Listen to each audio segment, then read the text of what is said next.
सभी को जय मसीह की। आज के वीडियो में सबका हम स्वागत करते हैं और आज के वीडियो में यह हम बताएंगे कि प्रभु का वचन क्या कहता है और उसके वचन को हम समझने वाले हैं। हालेलुया। तो सब कोई मेरे भाई और बहनों ध्यान से वचन को समझे और वीडियो को लास्ट तक अंत तक जरूर देखें, तभी आपको समझ आने वाला है। तो आइए हम प्रभु का धन्यवाद करते हैं कि इस सुंदर समय में प्रभु हमें संभाल रखा और प्रभु का धन्यवाद हो। और सब आपके परिवार को भी प्रभु आशीष दिया और संभाला। प्रभु पिछले दिन में 2024 में सभी को संभाल कर रखा। प्रभु का धन्यवाद हो। और इस टाइम में हम प्रभु का वचन में जाएंगे, प्रभु का वचन क्या कहता है। तो आइए मेरे प्रियो, हम प्रभु का वचन जानेंगे। मती मती 13 का 3 से पढ़ेंगे। मती 13:3 से पढ़ेंगे। एक बीज बोने वाला मनुष्य निकला। बोते समय कुछ बीज मार्ग के किनारे गिरे और पशु ने आकर उन्हें चुंग लिया। हालेलुया। बोते समय कुछ बीज मार्ग के किनारे पड़े और पशु ने आकर उसे चुंग लिया। इसका मतलब पशु आकर उसे खा गया।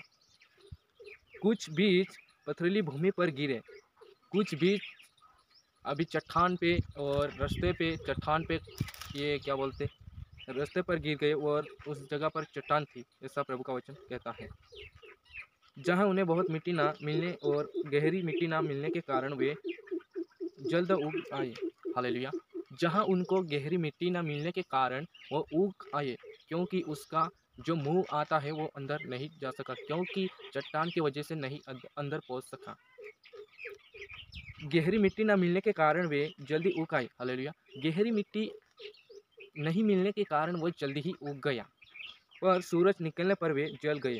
हालेलुया। सूरज निकलने पे वह जल गया। तापमान मिलने से वो क्या हो गया, सूख गया।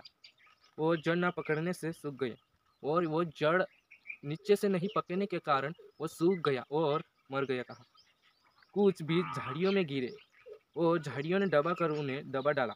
और कुछ बीज झाड़ियों में गिरा और झाड़ियों ने उसे दबा डाला। कहा पर कुछ बीज अच्छी भूमि पर गिरे और कुछ बीज अच्छी भूमि पर गिरे। कहा और फल लाई और आगे बढ़ के वे फल लाई, कोई 100 गुना, कोई 60 गुना और कोई 30 गुना। हालेलुया। कोई 100 गुना, कोई 60 गुना, कोई 30 गुना। जिसके कान हो वह सुन ले। सभी का कान हो तो सुन ले, कहा प्रभु ने। हालेलुया। आइए मत्ती 13 का 18 में क्या कहता इसके बारे में जानेंगे।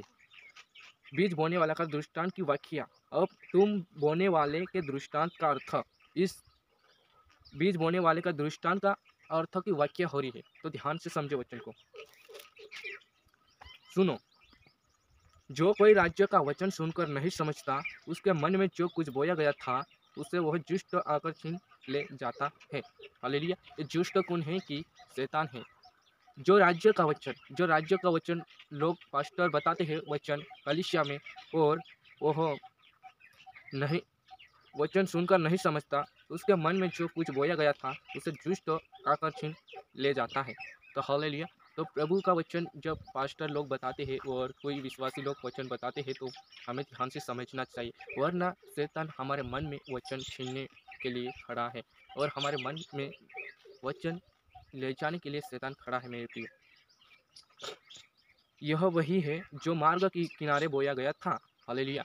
यह बीज यह है कि यह मार्ग के किनारे बोया गया था। यह बीज वह है जो मार्ग के किनारे बोया गया था। और जो पथरीली भूमि पर बोया गया, यह वह है जो वचन सुनकर तुरंत आनंद के साथ मान लेता है। और जो पथरीली भूमि पर गिरा बोया गया, वह जो है कि वचन सुनकर तुरंत आनंद के साथ वो मान लेता है। कहा हालेलुया। मेरे प्रियो, आनंद के साथ और पूरे मन के साथ हमें मानना चाहिए, क्योंकि वचन कहता कि वह तुरंत मान लिया और आगे, पर वे अपने में जड़ न रखने के कारण वह थोड़े ही दिन का है। हालेलुया। जब विरोध आए, सतावा व दुख आया, तब वह थोड़े दिन का ही है। कहा और जब वचन के कारण कलेश या उपद्रव होता है तो तुरंत ठोकर खाता है, और कुछ मुसीबत आ जाती तो वो तुरंत ठोकर खा जाता है। कहा जो झाड़ियों में बोया गया, यह वह है जो वचन को सुनता है, पर इस संसार की चिंता व धन का धोखा वचन को दबाता है। हालेलुया। जो भी झाड़ियों में बोया गया था यह वह है जो वचन को सुनता है पर वह इस संसार की चिंता करता है। संसार की व धन की दोनों की चिंता करता है। वो धन वचन को दबा डालता है कहाँ, और वह फल नहीं लाता, और वह फल नहीं ला सकता, क्योंकि उसमें धन की लालच, पैसे की लालच, सबकी लालच है कहाँ। जो अच्छी भूमि पर बोया गया यह वह है जो वचन को सुनकर समझता है।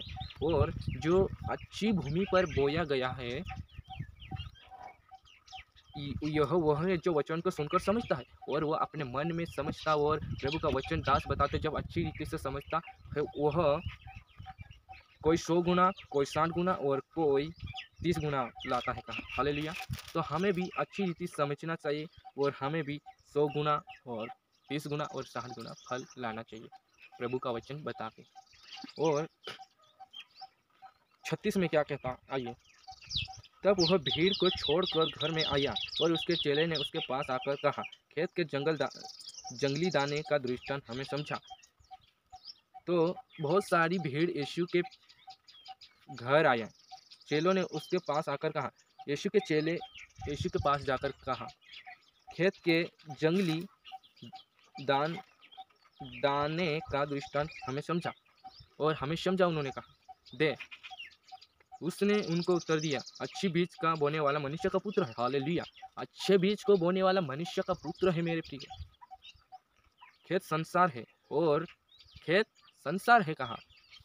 अच्छा बीज राज्य की संतान, और अच्छा बीज राज्य की संतान है, और जंगली बीज दुष्ट की संतान है, और ये जंगली बीज दुष्ट की संतान है। हालेलुया।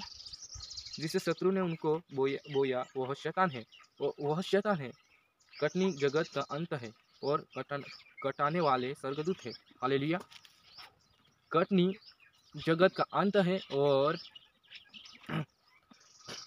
बीज बोने वाला मनुष्य का पुत्र है। हालेलुया। आई होप सबको समझ में आ गया है। और मेरे प्रियो, आज के वचन में प्रभु तुम्हें आशीष करे और ब्लेसेस करे, और प्रभु में आप सब बढ़ते जाइए, और मेरे वीडियो को लास्ट तक देखें तभी आपको समझ आने वाला है।